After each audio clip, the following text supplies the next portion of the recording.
नमस्कार। आज की इस वीडियो में आपका स्वागत है।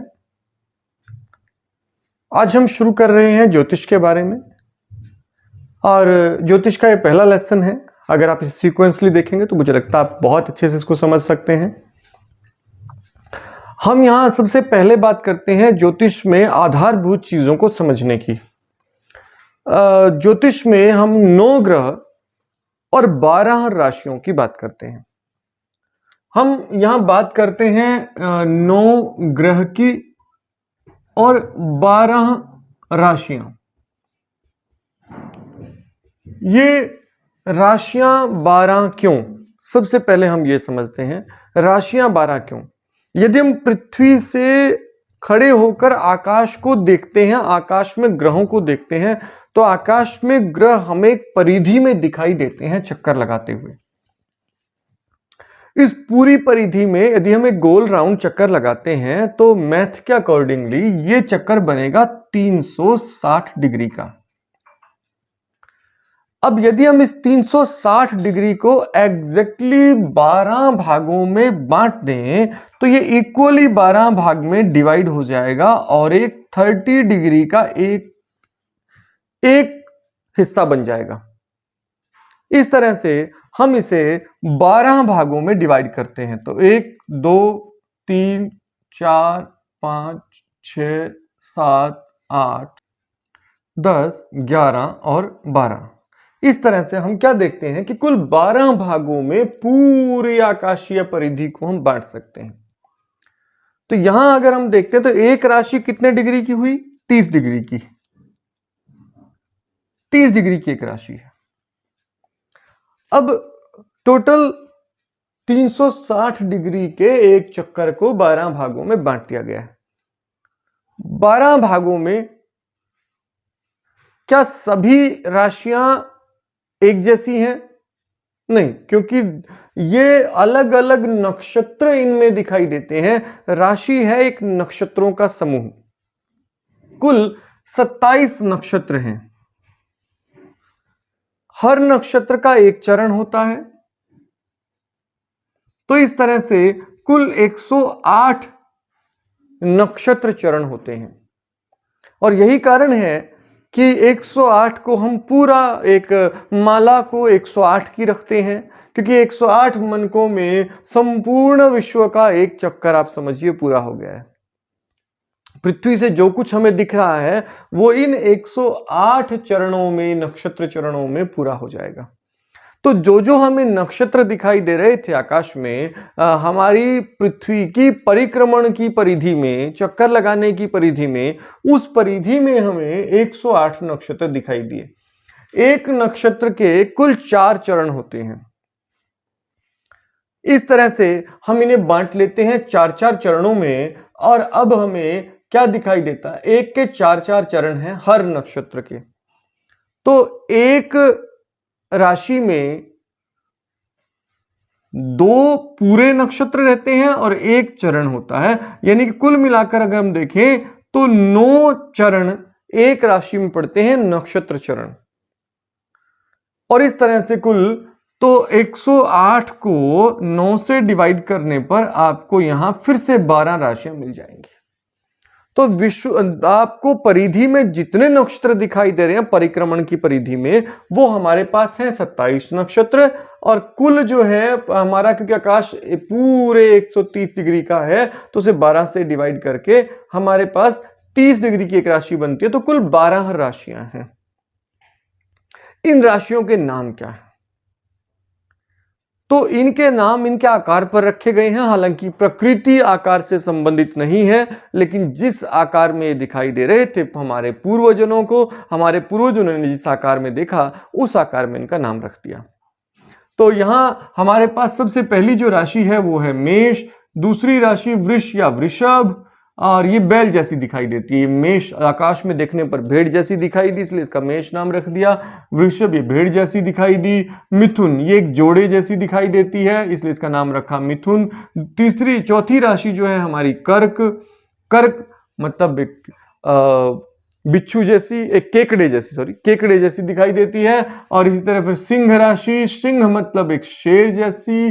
तुला मतलब एक तराजू जैसी, बीच में कन्या रह गई है, तो कन्या जैसे कि एक लड़की जैसा, तुला जैसे कि एक तराजू, और वृश्चिक जैसे कि एक बिच्छू। और उसके बाद हम देखते हैं धनु राशि। ये राशि जो है इसमें धनुष लिए है घोड़े, एक घोड़े जैसा आदमी जिसका निचला हिस्सा घोड़े का, ऊपर का हिस्सा मनुष्य का, और हाथ में धनुष लिए है, तो धनुष से बनी है धनु राशि।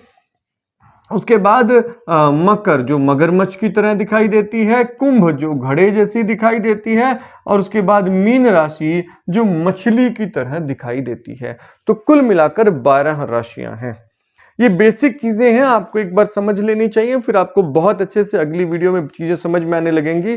तो आपको कुल मिलाकर अगर हम अंतरिक्ष का चक्कर लगाते हैं तो ये 12 राशियों से होकर कोई भी ग्रह गुजरेगा।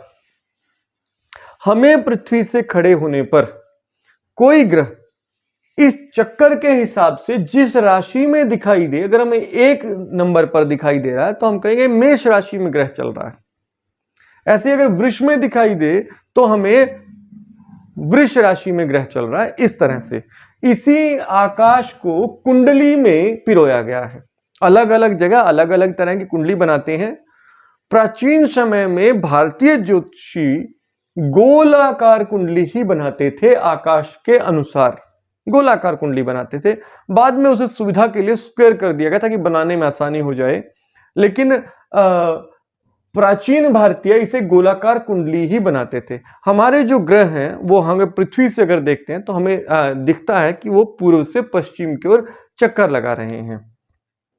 तो इस तरह से प्राचीन समय में कुंडली को इसी तरह बनाया जाता था।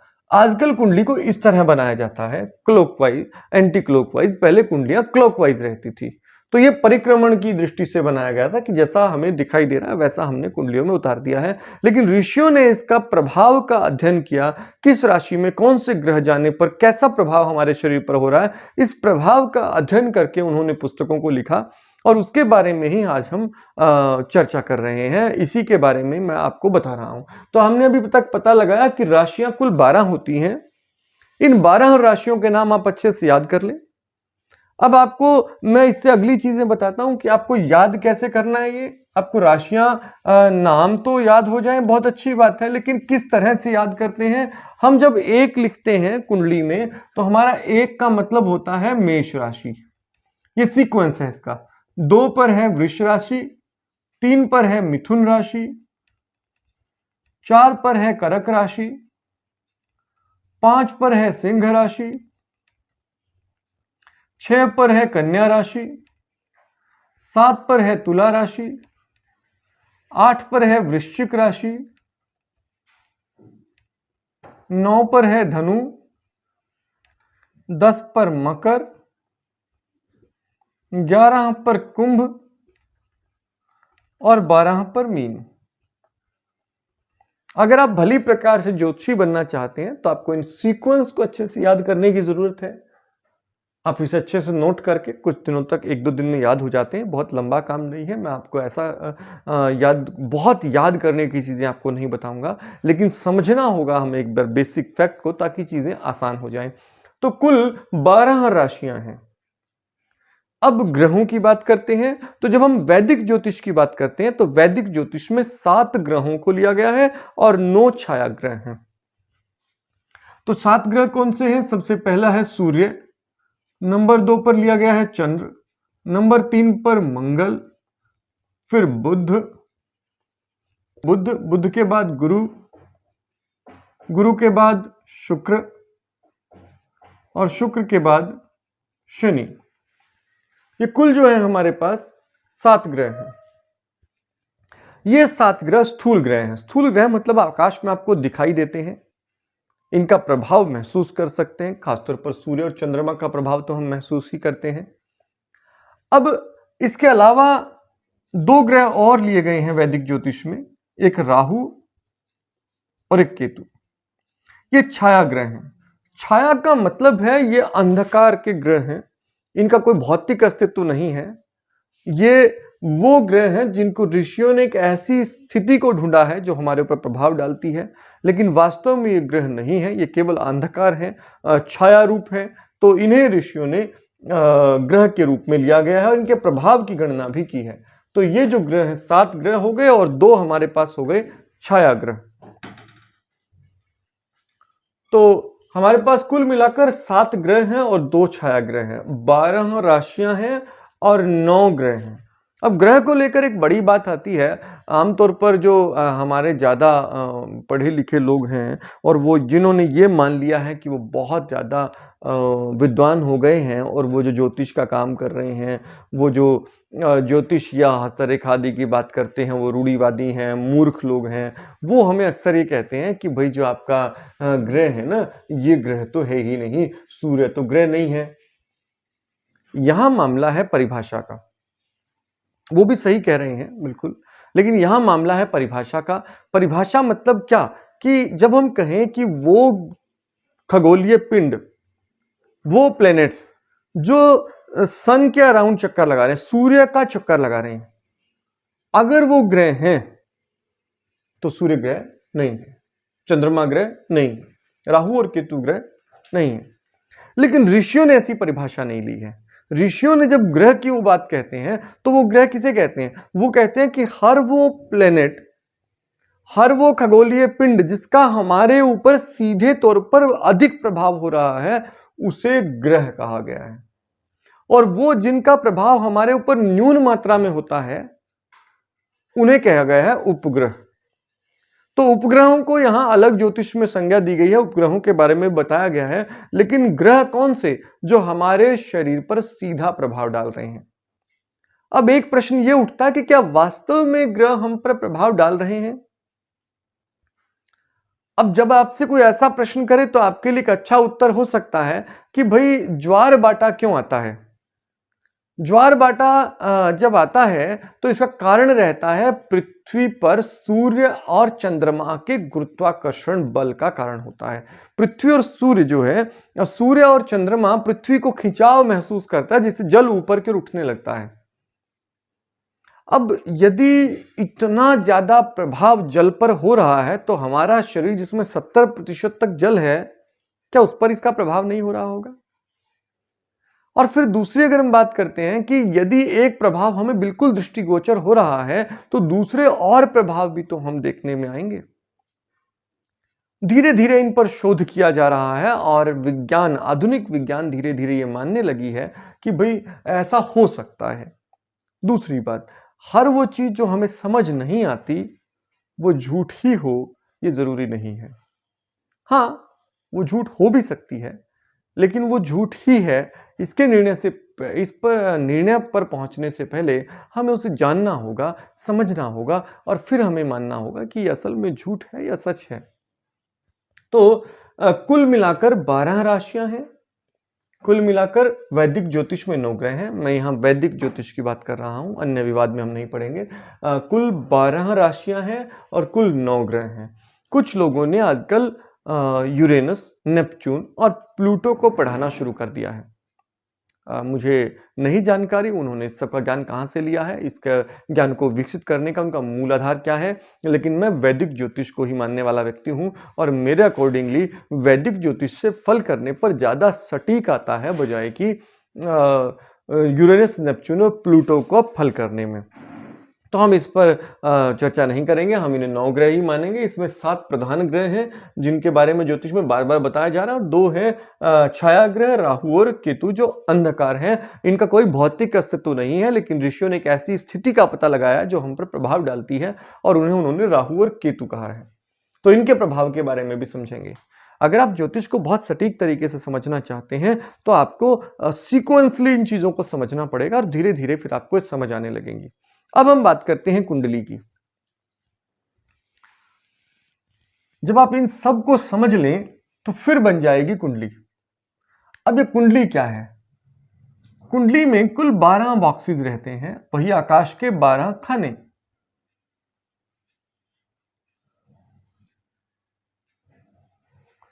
ठीक वही आकाश के 12 खाने। इसमें यह स्थिर है कि यहां ये जो दिशा है, अब हम आकाश की अगर बात करें तो यहां रहेगी पूर्व दिशा, ये उत्तर है, ये पश्चिम है और ये दक्षिण है। तो आकाश को हमने इस तरह से इसमें रख दिया है, पूर्व उत्तर पश्चिम दक्षिण इस तरह से रख दिया है। तो इस समय आकाश में जहां भी जो जो ग्रह होंगे, जहां भी जो जो राशियां होंगी, उन्हें हम यहां अकॉर्डिंगली फिट कर देंगे। मान लीजिए ये पहला खाना है। अब हमें ध्यान रखना है खाने का नंबर, ये प्रथम भाव होता है, भाव प्रथम भाव, ये है द्वितीय भाव, ये तृतीय, चतुर्थ भाव, चौथा भाव, पांचवां भाव, छठा भाव, सातवां भाव, आठवां भाव, ये नवम भाव, ये दसम, ये एकादश यानी कि 11वां और ये द्वादश यानी कि 12वां भाव। तो कुल मिलाकर कुंडली में मैं दिशाएं यहां से हटा देता हूं, आप इसे दिमाग में रखिएगा ताकि समझना आपको थोड़ा सा आसान रहे, मुश्किल ना हो। तो ये जो है हमारे पास कुल मिलाकर, ये सप्तम हो गया, कुल मिलाकर जो है हमारे पास 12 खाने हैं। ये पहला भाव है, भाव सदैव स्थिर रहते हैं, भाव बदलते नहीं है। ये सदैव पहला भाव होगा, ये सदैव दूसरा होगा, ये तीसरा होगा, ये चौथा होगा, ये पांचवां, ये छठा, ये सातवां, आठवां, नौवां, 10वां, 11वां और 12वां, ये फिक्स होंगे। तो पूर्व में इस समय जो राशि होगी, मान लीजिए अभी इस समय जब मैं बात कर रहा हूं तो पूर्व में मिथुन राशि है, तो यहां पूर्व में प्रथम भाव में यदि मिथुन राशि होगी तो इसी सीक्वेंस में हम इन्हें लिखना शुरू करेंगे, 4, 5, 6, 7, 8, 9, 10, 11, 12, 1 और 2। तो 12 राशियां इस जगह इस समय होंगी। अब हम भावों को ध्यान में रखते हुए भावों को यहां से हटा देते हैं। ध्यान रखिएगा, ये पहला भाव है, ये दूसरा है, ये तीसरा है, ये चौथा है, ये पांचवा, ये छठा, ये सातवां, ये आठवां, ये नौवां, ये 10वां, ये 11वां और ये 12वां। अब यहां आप ध्यान दें कि केवल राशियां रह गई हैं। आकाश में राशियों की स्थिति, आकाश में इस समय जिस समय कुंडली बना रहे हैं उस समय पूर्व में मिथुन राशि है, उत्तर में कन्या राशि है, पश्चिम में धनु राशि है और यहां मीन राशि है। अब अगर आकाश में ऐसी स्थिति है तो आकाश में ग्रहों की स्थिति क्या है, ग्रह कहां है, आकाश में ग्रह कहां है, ग्रह कहां है। मान लीजिए कि यहां पर अभी आप मान लेते हैं, मैं काल्पनिक कुंडली बना रहा हूं, एक मंगल यहां पर है, मान लेते हैं कि एक दिशा में यहां पर सूर्य है, सूर्य के पास में ही बुध भी है और यहां एक शुक्र है, यहां गुरु है, यहां पर शनि है और यहां पर मान लेते हैं कि यहां पर एक राहु भी है, तो केतु उसके ठीक सामने रहता है, तो यहां पर केतु है और चंद्रमा आप मान लेते हैं कि यहां पर है। और अब देखिए आप, तो 9 के 9 ग्रह आकाश में हमने उनकी स्थिति दर्शा दी है वर्तमान में कहां।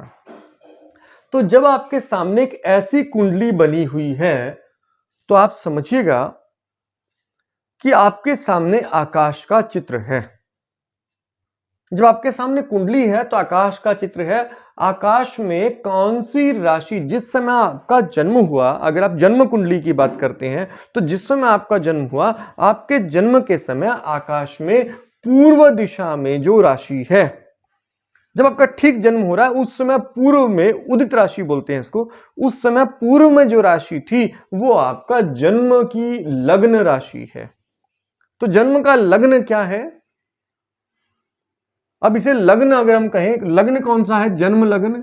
जन्म लग्न का मतलब जन्म आपका जब हुआ तो पूर्व में जो राशि थी, यहां मिथुन लग्न है, जातक का जिसका जन्म हुआ है बच्चे का, उसका लग्न है मिथुन और उसकी राशि कौन सी है, तो जहां चंद्रमा होगा वो होगी राशि। तो लग्न मतलब चंद्र राशि, लग्न राशि कौन सी है, मिथुन है। चंद्र राशि कौन सी है, चंद्र राशि उसकी है 12 यानी कि मीन राशि और ये है मिथुन राशि। तो उम्मीद है आप कुंडली को अच्छे से समझ गए होंगे। अगली वीडियो से हम कुंडली के बारे में और विस्तार से चर्चा करेंगे।